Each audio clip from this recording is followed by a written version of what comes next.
Well, Here we are welcome again. back. Yes, welcome back to our next set of reviews. Today we are actually going to review two movies. We are going to review Braveheart and Avatar. So... And we're going to kind of compare too. So it's going to be like our second video and we're already changing it up. That's right, because we're going to consistently be inconsistent. Exactly. That's one thing you can guarantee. Yes, we're just going to do whatever we want. Yeah, because like we said before, we're in this for fun. Oh yeah. And so, but thanks for watching. Oh, yeah. So, okay, let's start with Braveheart. Now, Yeah. Braveheart was made in 1995. I was itty bitty. Yes. I was small. I was out of college. I'm over. He is. So basically, the plot of this movie is a group of people are fighting for their freedom from an oppressive tyrant. And they've got nothing to lose, so they pretty much become a dangerous foe. Excuse me. One man rises up to lead the rebellion and overthrow the tyrant, which was Longshanks. Yep. So that's the plot of Braveheart. It starts out when William Wallace, who was a child, and he sees that his father and brother are killed. His uncle takes to raise him, and he eventually comes back as an adult, or when he's an adult, and he basically wants to live in peace, raise crops and a family, I believe was the quote. And life doesn't go quite as planned. Life rarely does. So, go ahead. Longshanks, he basically, it took place in Scotland. The Scots that were being oppressed. And he, William, he met his lovely bride-to-be. Met her because he actually met her. Sorry, he actually knew her from when he was a kid. Yeah, sorry. And at his father and brother's funeral, she'd given him a flower that he kept. Yep. And so they ended up, obviously, cutting to it. They ended up marrying. Well, they wanted to keep it secret because Longshanks had put a decree out that The prima noctis. yes, Which was the right of first night. yes. Basically, the knights could have their way with the freshly With the bride. Yes. Now, we will say this is based on history. But it's not. But I'm not going to speak for Krista. I'm reviewing the movie only because I have no idea how historically accurate or inaccurate this is. I know there was some poetic license at least. So I am not going to refer this to the actual... Gotta love the peanut gallery. Yes, to the actual history or historical accounts because I am not qualified to do so. So I am going to review just the movie. Yes, that's what we're going to do, even though I have actually studied it because... Nice. I guess I have a fan because I'm not getting shot at. I studied it in school because when I was a little kid is when Braveheart came out because I was born in '85, so I'm 32 right now. And That's 12. you're worse than me. So when I was in high school, I rewatched the movie, and so it is historically inaccurate, but like you said, poetic license when it comes to making movies. And one of the things that really, really irked me in the movie is, knowing, and I know obviously it's a script, they had to for the movie, but they kept doing the flirty eyes, trying to be discreet, but after they were married, they did the flirty eyes, and it was caught. So it's like, that's the one thing that bugs me about the movie. Like, literally the one thing that bugs me. I love the speech, though. Yes, well, yeah, we'll get to that. The Braveheart speech. Yes. So, as she said, he gets married. They get married in secret to avoid the prima noctis so that his wife is not, in effect, raped. Now, eventually, his wife ends up being attacked. He defends her, and he gets away. But she does not. The guard basically captures them, and the person in charge of the garrison basically ties her to a pole, slits her throat, kills her. Needless to say, so much for peace. Yep. this really upsets William Wallace, and I'm not sure how I would react if it was my wife, but it would not be with love and compassion. So basically, he leads a revolt that kills all the soldiers in this garrison. They capture the person, I won't say gentleman, because he sure wasn't, who had killed his wife, and returns the favor in kind. Oh, yes. That is basically the start of the rebellion. Mm-hmm. Whether they wanted it to be or not, that's basically the start of the rebellion. After that is done, he does offer himself up to his wife's father. And one thing I'll say in this, the gentleman playing her father, and I don't know his name, but he actually pulled off this scene very well, because you could see in his eyes the struggle between wanting to kill William Wallace and forgive him. Yeah. The actor that played her father, I thought this scene was exceptional, because you could just see that struggle, and he decides on forgiveness. And had he decided on revenge, movie over. History over, movie over. Yep. But he decides on forgiveness. And throughout all this, another clan hears what has happened, and they join forces. And now there's more people, more unrest in Scotland that Longshanks wants to quell. Mm-hmm. And so it's just kind of a snowball effect. It feeds on itself. Some of the battle scenes are interesting. One scene, William Wallace goes out there, and by this point he doesn't want peace, because he specifically says he's going out to start a fight. Yep. Or pick a fight. And so that is how it gets started. He wants freedom for his people, freedom for... And the king, though, stupidly sends the princess out to deal with William, to sway him. Which, not at first, but later on... Yeah, like after the fighting started. He gets her pregnant. So, yeah, that was a real good plan on Longshanks' part. Yeah. Of course, the king's son is kind of a wuss. And doesn't want anything to do with the princess. No, he wanted nothing to do with the princess. He was more into the gentleman persuasion. Yes.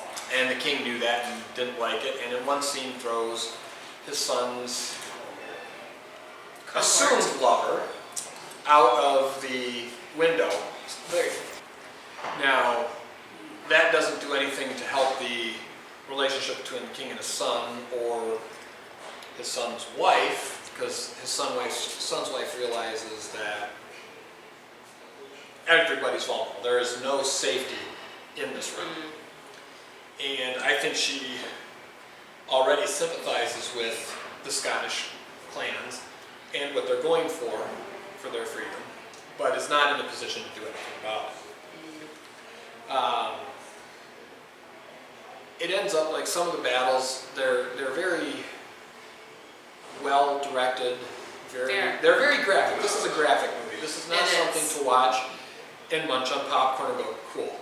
This has got some very graphic scenes in it, but it's also peppered with some comedy, such as where the Scots know they're outnumbered. They know that they, in reality, don't have a prayer. Right. Yet they're taunting, because, I mean, they're turning it into psychological warfare. Oh, yeah. Which, I mean, in the battlefield is very important as well. Oh, yes. But it's done well. The acting is great in this movie. I mean, even Longshanks, who in the movie, again, I'm referring to the character, not the person really. Longshanks is quite the obnoxious jerk. Oh, yeah. But he plays it so well that you can believe that he is that way. You can buy into it. He makes you hate him very easily. Yes, he does. Now, through these battles, more and more clans join. They know they're outnumbered. They get to a final battle and find out that they've been betrayed. But they don't realize it until the battle is almost over. When he was expecting the next wave of reinforcements to come in, they ran away. And that's when he realizes that he's been betrayed. Mm-hmm. Now, after that, the gentleman who betrayed him feels terrible, believes that what William Wallace is going for is the right thing. So he sets up a meeting to try and work this out. Now, unbeknownst to either of them now, they're betrayed again by the betrayer's father. Yes. And when that happens, he is very upset, hurt, angry, and wants nothing to do with his father, Longshanks. So it gets to, and before that final battle where he's betrayed, William Wallace, Mel Gibson, Braveheart, he gives a very, very rousing speech. Oh yeah. They're outnumbered, they're outclassed. But he gives a rousing speech trying to encourage and unite everybody, and it's very well done. It's a great scene in the movie, great speech. Mm-hmm. And one of my favorites, actually. yeah, it's the Braveheart speech. Yeah. But at the end, the gentleman who betrayed him the first time and unknowingly betrayed him the second time, well, we'll get there. After he was betrayed, where he was betrayed the second time, he ends up getting caught. Yeah. They torture him. He refuses to give in, and eventually they kill him. After his death, they were hoping that would quell the rebellion, and in fact, it actually had the opposite. It really united and raged. Oh yeah. And the betrayer then leads the final battle. Now, that's not shown on screen. The movie ends with them getting ready to make peace, where he basically says, it's not going to happen, they're going to fight, more or less. And it shows on the screen that at that battle, they finally won their freedom. So, William Wallace didn't live to see it, but if it weren't for him, they never would have gotten there. Right. And that's the way it is with many historical figures, many heroes. And in like I said, historically, I'm not talking. In this movie, he was a true hero. Yeah. He gave his life for what he believed in. He gave it all. And even though he didn't live to see the fruits of his labor, he got accomplished what he wanted to accomplish.